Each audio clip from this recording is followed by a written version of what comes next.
नमस्कार, मैं हूँ मनविंदर। एमबीएन नेटवर्क पे आप सभी लोगों का बहुत स्वागत है। चेला तो अपने गुरु से भी आगे निकल गया। अब आप पूछेंगे चेला कौन है? तो वो है विभव कुमार और गुरु ऑब्वियसली दिल्ली के सीएम अरविंद केजरीवाल और विभव है उनके एक्स पीए। लेकिन अगर गिरफ्तार ना होते तो अभी भी उनके अनऑफिशियली पीए ही होते। आप जानते हैं ना कि अरविंद केजरीवाल ने किस तरीके से अपनी गिरफ्तारी को अवैध बताया था। और हाँ, उससे भी पहले अरविंद केजरीवाल ने तो ईडी के 9 सम्मन को भी अवैध बताया था, उसपे कितने सारे क्लॉज़ लगा दिए थे और ये कहा था कि ये तो बिल्कुल गैर कानूनी रूप से उनको भेजे गए हैं, उन्हें बताया जाए कि ये सम्मन उन्हें क्यों भेजा गया है। क्या वो इसमें आरोपी हैं? क्या वो इसमें गवाह हैं या उसमें आम आदमी है? ब्ला-ब्ला। अब हाई कोर्ट ने तो केजरीवाल की गिरफ्तारी को जायज़ बता दिया है।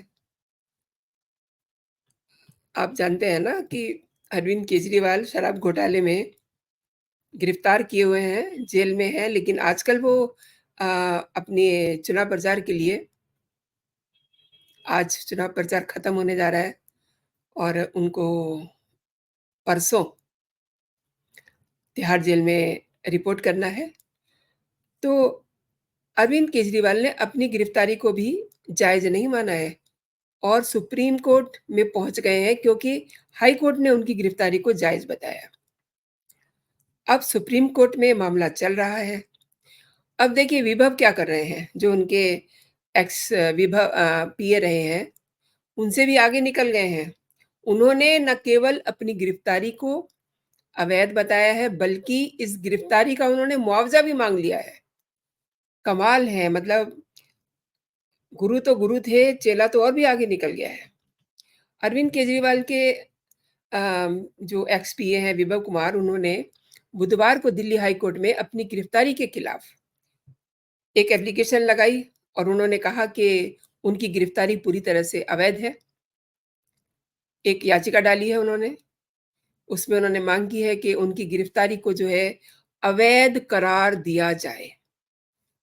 मतलब ये कोर्ट को डायरेक्ट कर रहे हैं, कोर्ट को बता रहे हैं, कोर्ट को ऑर्डर कर रहे हैं कि उनकी गिरफ्तारी को अवैध करार दिया जाए। उन्हें इस अवैध गिरफ्तारी का मुआवज़ा मिले, जिसने उनके खिलाफ कार्रवाई की है उस पे एक्शन लिया जाए। यानी कि पुलिस को भी उन्होंने जो है कटघरे में खड़ा कर दिया है। विभव के खिलाफ आपको पता है ना, याद होगा आपको कि विभव ने क्या करतूत की है और किसके कहने पे की है।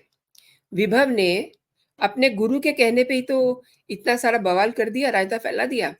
उन्होंने दिल्ली की राज्यसभा सांसद स्वाति मालीवाल के साथ मारपीट की और स्वाति मालीवाल ने पुलिस के बयान और अपने कई सारे इंटरव्यूज़ में कहा कि सीएम आवास में उनके साथ ये घटना हुई है और सीएम की मौजूदगी में हुई है।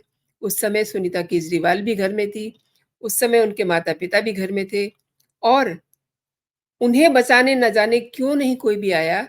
ये विभव कुमार है जिन्होंने उनको इतना मारा, मतलब इतनी ज़्यादा मारा-मारी और छीना-झपटी होती है कि एक महिला के जो वस्त्र हैं, वो भी अस्त-व्यस्त हो जाते हैं।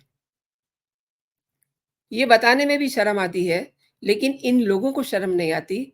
इन लोगों ने फ़ोटोग्राफ्स जो एफआईआर के साथ दिए गए थे, उनको ज़ूम करके देखा कि देखिए बटन कहाँ लगे हुए हैं, कहाँ से शरीर उभरा हुआ है, कहाँ से शरीर दिखाई दे रहा है। They are such disgusting persons. शर्म की बात है। इन्हीं की पार्टी की इतनी पुरानी कार्यकर्ता, उसके साथ ये पुरुष इस तरीके का काम कर रहे थे। ये सब बातें स्वाति मालीवाल ने अपने ट्विटर हैंडल पे लिखी हैं। मैं ऐसे नहीं बता रही आपको। अब आपको दिखा इसलिए नहीं रही हूँ क्योंकि ऑलरेडी इस पे बात हो चुकी है। लेकिन आज ये जो विभव ने नया कारनामा कर दिया है, कह रहे हैं कि उनकी गिरफ्तारी अवैध है और उन्हें मुआवज़ा दिया जाए और उनके खिलाफ एक्शन लिया जाए, जिन्होंने ये उनके खिलाफ कार्रवाई की संस्तुति की है। अब स्वाति मालीवाल ने एक जगह नहीं, कई जगह पे उन्होंने इंटरव्यू दिए हैं, प्लस एफआईआर में भी उन्होंने ये साफ-साफ कहा है कि उनके साथ सीएम आवास पे मारपीट हुई है, बदसलूकी हुई है। अब देखिए इतनी मारपीट हुई है कि 3 दिन के बाद भी उनके जो अंदरूनी चोटें थी, वो एम्स के डॉक्टर्स को दिखाई दी। एम्स की रिपोर्ट पे तो कोई सवाल नहीं उठा सकते। सरकारी हॉस्पिटल में अगर किसी की मेडिकल हो जाए, तो उस पे तो आप कह सकते हैं कि डॉक्टर्स को आपने मैनिपुलेट कर लिया है। लेकिन एम्स, जिस पे पूरा देश भरोसा करता है, जहाँ पर सभी मंत्री, सभी संतरी, सभी का इलाज होता है, कहीं किसी के साथ कोई भेदभाव नहीं होता। वहाँ पर स्वाति का मेडिकल होता है और ये कह रहे हैं कि उनके साथ कोई मारपीट ही नहीं हुई है। किस तरीके की बातें कर रहे हैं ये? और सबसे बड़ा मज़ाक तो अब ये हो गया कि अपनी गिरफ्तारी को खुद ही चैलेंज कर रहे हैं कि मेरी गिरफ्तारी अवैध है। मैंने इसीलिए कहा ना कि ये बिल्कुल अरविंद केजरीवाल के नक्शे कदम पर चल रहे हैं। जैसे उन्हें अपनी गिरफ्तारी अभी तक, आज तक अवैध लग रही है, उसी तरीके से इन्हें भी अपनी गिरफ्तारी अवैध लग रही है। अब इसीलिए उन्होंने ये बात उठाई है, जबकि स्वाति ने ये कहा है कि उस घटना के दौरान वो इतना चिल्लाई थी लेकिन कोई मदद के लिए नहीं आया था। अब आप ये देखिए कि इस मामले में फिलहाल विभव न्यायिक हिरासत में है। कोर्ट ने उनकी हिरासत और बढ़ा दी है, लेकिन बुधवार को वो हाईकोर्ट में जो है अपना बेल एप्लीकेशन लगाते हैं, याचिका दायर करते हैं। हालाँकि जिस समय निचली अदालत में इन्होंने बेल पर इनकी सुनवाई हो रही थी, लिटरली स्वाति मालीवाल वहाँ रो रही थी, क्योंकि वहाँ उनसे वो सब सवालात पूछे गए, वो सब चीज़ें उन्होंने देखी, जो वो एज़ ए जब वो दिल्ली महिला आयोग की अध्यक्षा थीं, आम महिलाओं के साथ जो बातें होती थी, वो सुनती थी। उन्होंने कहा है कि ये सब मैं सुनती थी, लेकिन जब मैं खुद इस ट्रॉमा से गुज़री, तो मुझे पता चला कि असली दर्द क्या होता है। मतलब एक जो विक्टिम शेमिंग होती है ना, वो उस समय उन्होंने महसूस की। स्वाति इसी वजह से सुनवाई के दौरान रोने लगी थी। अब एक और बात ध्यान देने की है, केजरीवाल की टीम इतनी सॉलिड है, लीगल टीम आई मीन, कि उन्हें जितने भी लोग इनके जा रहे हैं अंदर, उनकी पैरवी वही कर रहे हैं।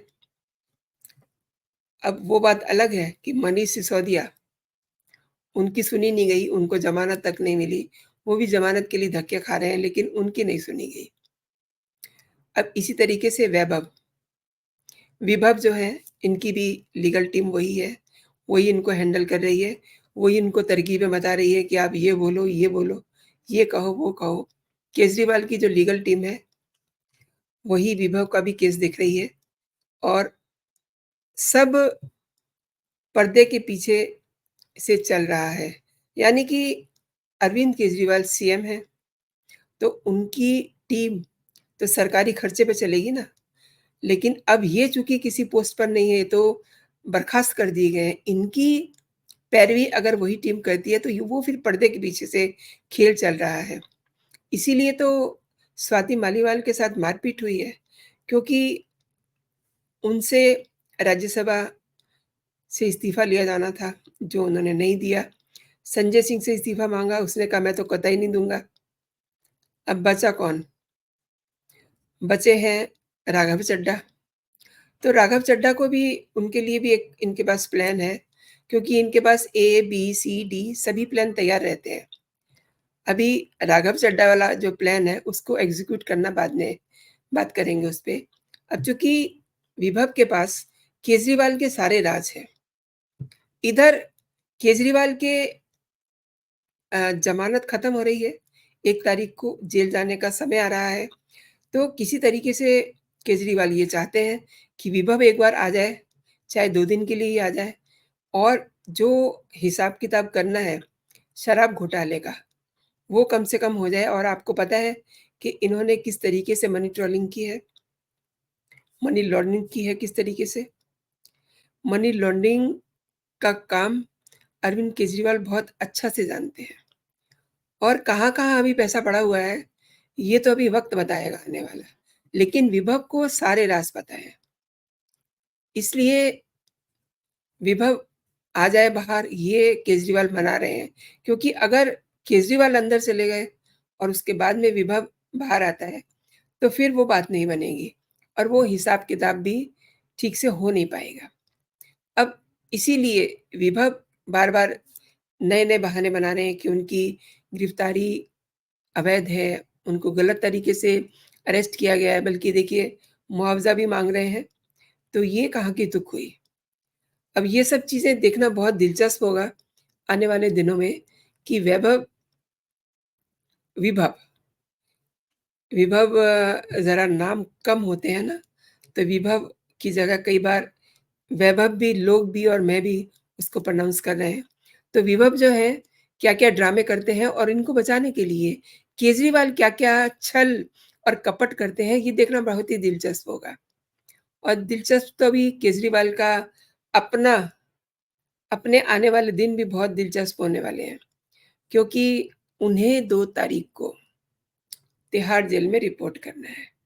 तो दोस्तों, आपने पूरा वीडियो देखा मेरे साथ। अगर आपको मेरे कंटेंट पसंद आ रहे हैं, मेरा चैनल आपको पसंद आ रहा है, तो सबसे पहले इसे आप सब्सक्राइब कर लीजिए एंड बेल आइकन ज़रूर दबा दीजिए, ताकि मेरे नोटिफ़िकेशन आप तक समय से पहुँच सकें। और अगर आपको ये वीडियो पसंद आई है, तो प्लीज़ इसे लाइक ज़रूर कीजिए, इसे दोस्तों में भी शेयर कीजिए और इस पे आप अपनी राय ज़रूर दीजिए। अभी के लिए दोस्तों इतना ही। आप अपना और अपनों का बहुत सारा ख़्याल रखिए। खुश रहिए, स्वस्थ रहिए। जय हिंद, जय भारत।